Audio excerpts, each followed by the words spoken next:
Ang pinaka-inaabangan ko, of course, yung mga bagong teams na pumasok sa qualifiers and kung paano nga ba magpa-perform itong mga teams na to all throughout the season dahil nga may chance sila na makapasok sa M8. For MDL PH Season 8, siguro sa mga teams ang inaabangan ko, kung gaano sila kagutom since magkakaroon tayo ng MCTC.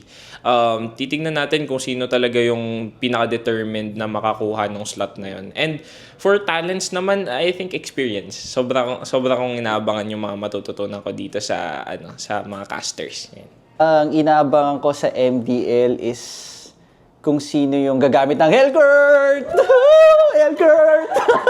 So, I'm excited on how the MDL teams, the champions, will, fight in the international scene because if they do well, it's a matter of how they'll be, performing up against the best.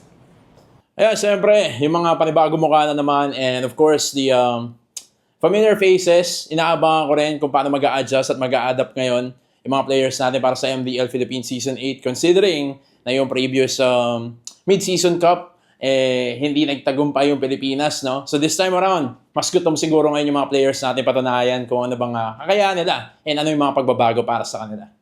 Siyempre, hindi lang ako yung nag-aabang, kundi ang buong sambayanan kung sino nga ba ang ating susuportahan na development team na lalaban para sa MCTC.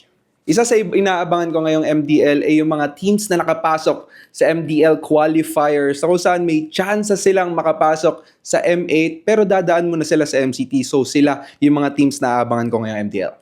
Ang pinaka-inaabangan ko for this season, syempre, mas competitive na teams, lalo na kasi may qualifying na for the MCTC. So, excited ako doon kasi malay mo, may person na charang.